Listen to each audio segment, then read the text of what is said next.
mind me. I'm just in study hall. I just realized we don't have an intro because we based it off the question video that we just did like yesterday. This video, I think we're just talking about Sako and our faith and things. So, yeah. Have a good day. I'd love to go on mission trips. Mission trips. I would love to go on a mission trip. That is a big thing on my bucket list. Honestly, big thing. I would love to go on a mission trip, but I feel like not only do I not feel called to go right now, but I also need to feel like I need to strengthen my faith a little bit more. No, I feel that the exact same. Like I'm not being called there right now. It's just, and it shouldn't even be a bucket list thing. Like that's something I would love to do in the future. Yeah. Like I know I will be doing that in the future.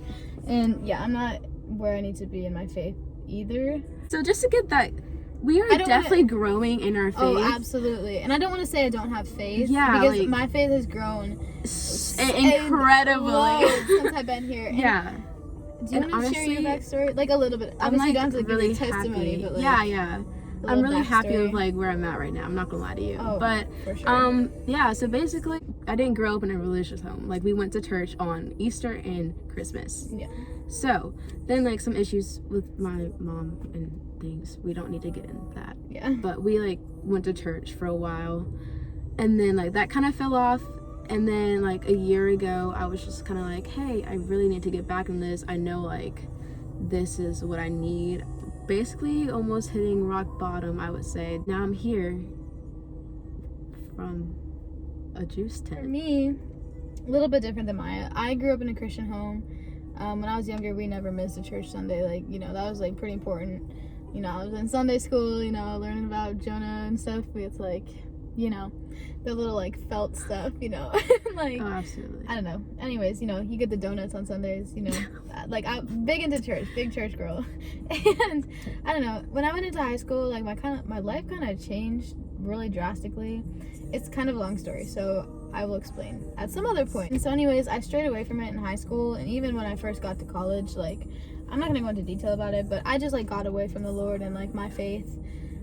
More than I really ever thought I would. And me and Maya, thank the Lord for what happened, but we were walking on campus one day and there was this tent, and so when I first got to college, yes, and I was very socially, I get anxious in social situations, and I just don't really like talking to people I don't know. And Maya was oh, we'll just go up to this tent, and I was no, I don't think so. And she's no, it's fine. So we went up, introduced ourselves, started talking, and they were do you guys want a free juice box or something? Or I don't know, they asked a question. I was I'd love a juice box. It was hot. And so much. So they got our contact information, and we got a free juice box. A couple weeks later, we went to a bonfire. We did. And I loved the bonfire, and it obviously started our the growing up. I want to say our faith, because kind of it is. It is our faith. It is our faith. story. It is our story. Kind of cute. Anyways, so that kind of grew it off, because I didn't really know what to expect, and it was so much more than what I ever could have asked for, what I was expecting, and it literally made me think about everything that I'd lost throughout high school, and really what faith brings to the table, and how much it helps you, and how much it just I don't know, put that back into perspective. And Maya can attest to that, because she started crying in the car. I was crying like a baby. And I think it was just because something clicked, obviously. No, and listening to those people, I don't know. It was a mixture of the 3 stories that were told at the bonfire, and in each story I could relate in a different way, and I feel those were meant for me, and to hear those and things oh, this is not an accident, basically. You're here for a reason, blah, blah, blah. You're hearing these things for a reason. Yeah, and so I'll go over the story thing. So we had 3 group leaders, and they each gave their testimony at the bonfire, which is what those stories were. Yeah, I could also relate, but obviously not as deeply. And also, I don't feel my emotion quite as forefront as Maya. We're different like that. But Maya feels everything. Jena tries not to. I do. I have an issue with that. I try not to feel emotion, and I kind of stuff everything down until it overflows, and then I have a breakdown. So technically we met our connection group leaders at the bonfire. Sammy and Julie, we love them dearly. Oh my gosh, we love them. They kind of reached out. Sammy reached out first, actually, and it was pretty cool because she was a social work major, which is my major.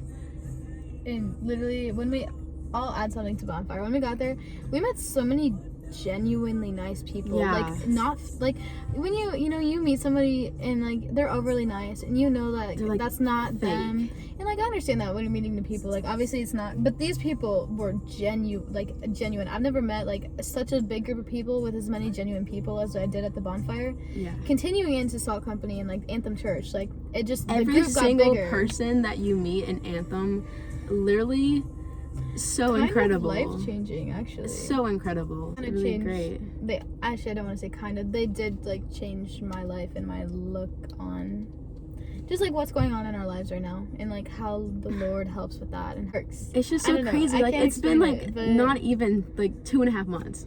Mhm. Like the impact that everything's had on us. It's So- so fantastic. I don't know whoever's gonna watch this video. Probably not very many people, but if you Not have a very takeaway many. from this part of it, I encourage you to get involved. I do encourage you, whether that's your family church, maybe trying a different church, or yeah, you know, just going out of your and getting comfort connected zone. to people that are your age does help. Oh, a lot. absolutely. Because like I don't want to say that would have discouraged us, but it would have. And like we met so many people that go to our college. Wait and a second. So we're really anxious to go to the freshman group Yes, at first, very anxious.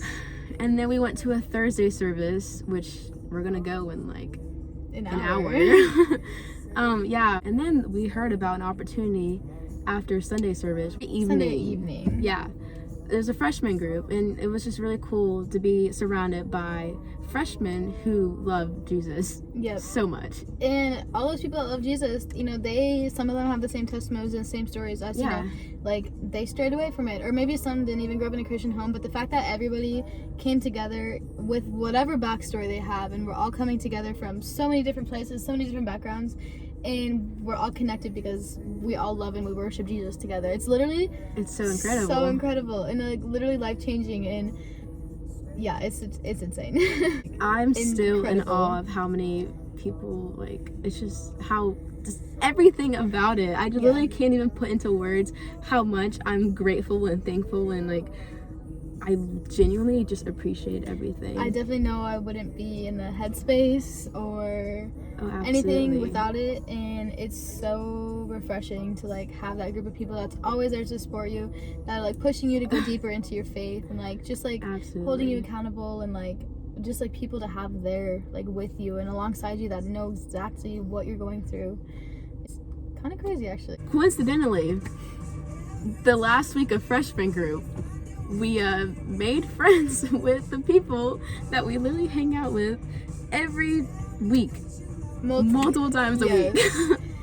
And there's like a big group of them that we know, but we hang out with like a specific few, Yeah, like multiple times a week. great time. Such great people. We love them. We love them so Um, much. And you probably know who you are.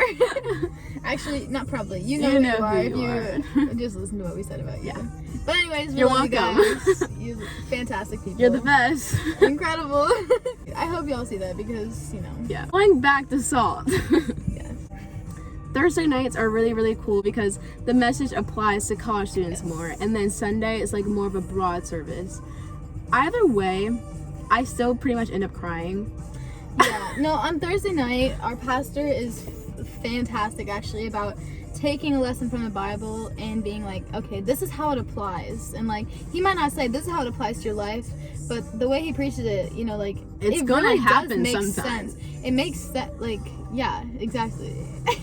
And like, I don't know, it just like really like hits you hard because you can really relate to them, and like, it's like, okay, I guess I understand. Like that makes so much sense. And like, I've never had a pastor before that was able to do that, just because the church I went to was speaking to a different crowd of people. It was, you know, mid to older age group, which is fine because like that's how most churches are. But this one is just a little different in that aspect, which is honestly really amazing because I don't think I'd still be going if it wasn't for like their ability to preach to college students and people that are our age. No, absolutely. I would second that. Sunday night, there's also a freshman group Yes, that our friend hosts. that our friend hosts. Yep. Originally, it was at the church, but now our friend hosts it. It's really cool. It We're is. really proud of him, by the We way. are very, very proud of him.